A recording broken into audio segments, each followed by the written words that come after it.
Not only must the United States collapse its economy and its money, but in addition, Israel has to wage a big war, which even non-Muslim political analysts are now anticipating. A big war. Even Jews now within Israel, I'm getting emails, even Jews within Israel, Jewish academics who are up in opposition to the Sharon government, they are now understanding that there's something big about to happen. And they're warning the world about it. Of course, it's too late now. Israel has to wage this big war, which is already planned long ago. And the territory of the state of Israel will dramatically expand.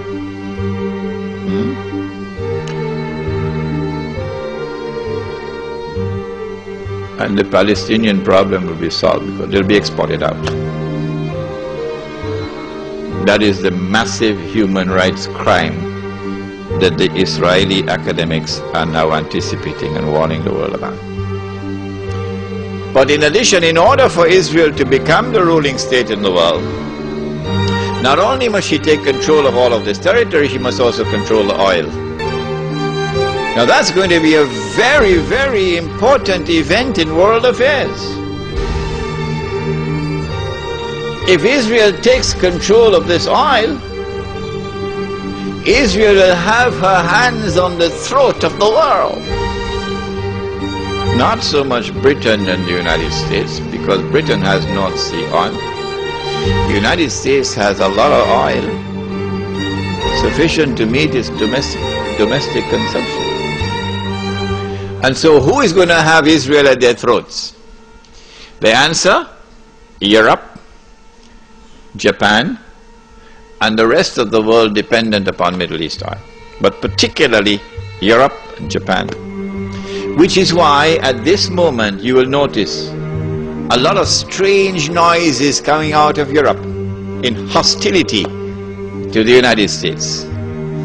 Because the Europeans are beginning to open their eyes and now beginning to slowly understand what we knew all along. Yes. This is why the German minister made a statement concerning Mr. Bush and acting in a way like Hitler acted. It's not by accident. But Israel has a PhD in deception, because it's Dajjal at the back of this, the mastermind. And Israel would not want to wage a big war and appear to the world naked, clearly as an aggressor. No, that's not deception. Israel has to wage her big war and make it appear as though she was only defending herself.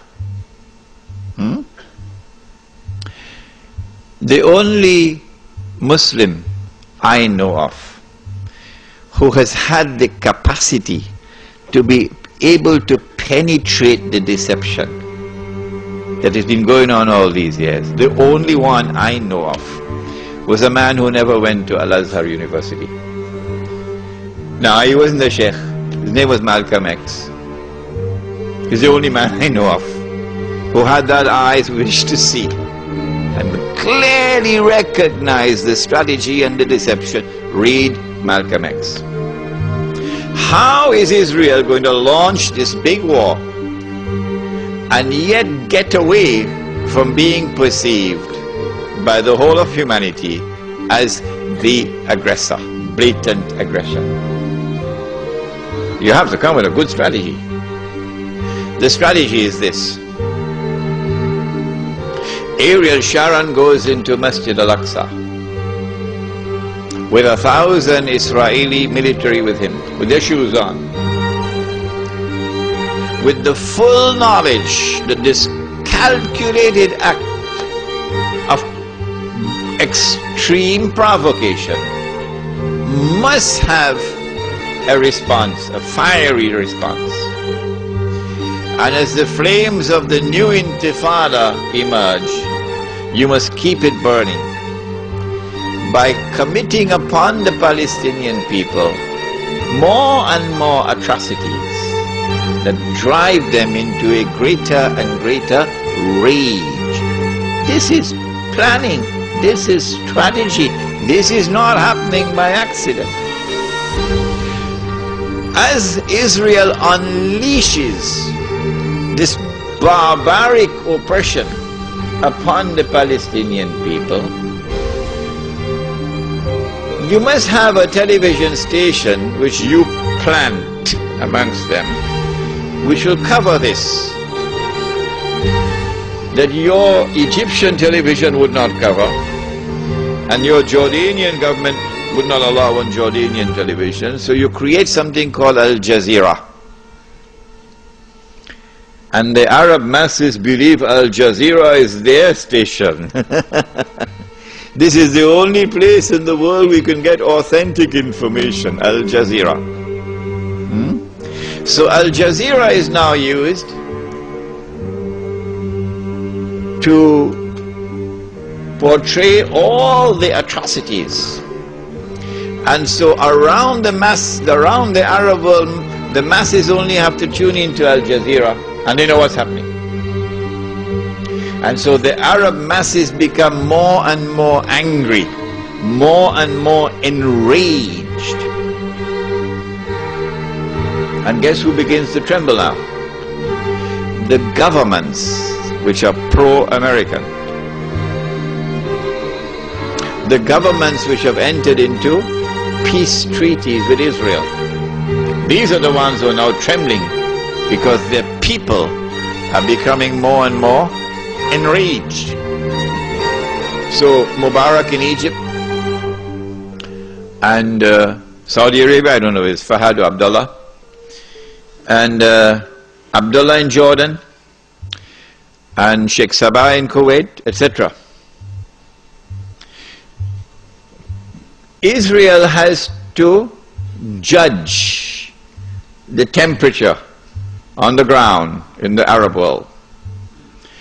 And because Israel has a strategic military alliance with the United States of America, it is when Israel judges the temperature to be hot enough, only then will Israel give the go-ahead to the United States to attack Iraq.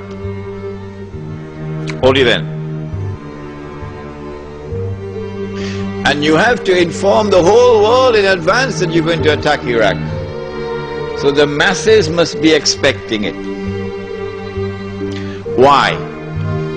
So that when the United States attacks Iraq, you would have the kind of spontaneous outbursts and their struggle against the oppression of the Shah, that there were also others at work to help them without their even knowing it.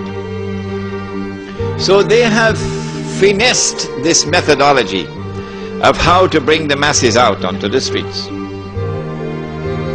And this is what is about to occur. As the masses go out onto the streets, the ones who are going to be targeted are the pro-American regimes in the Arab world. The objective? To get one or more of these regimes to fall through massive demonstrations, anti-American and anti-Israeli demonstrations. Which one is likely to fall first? Let me stop. If the Jordanian government falls in consequence of the attack on Iraq, and the Jordanian government, or shall I call it the Anglo-Jordanian government, is now replaced by an anti-American, anti-Israeli, and best of all, a government declaring itself to be Islamic. If that happens, and the Jews are going to be praying for that to happen, then you will see television really coming of age for the second time. The first time was September 11th. Television will now get to work around the world, CNN leading the pack, and the media around the world will now be used to portray an impending scenario in which, like the domino effect, governments around the world of Islam, they will claim, are now going to fall. And the world of Islam is rising up now. And one-eyed Muslims, of course, are going to believe it. The world of Islam is now going to rise up, and all these governments are going to be swept away. And authentic governments representing the Muslim masses will now emerge. And therefore the Jews are going to have their throats cut. This is going to be the most dangerous moment in the entire life of the world of Jews. The media will portray it. If we don't do something, we will all be slaughtered by these Muslim fanatics. Yeah. I tell you, this will be drama worthy of Hollywood when it comes.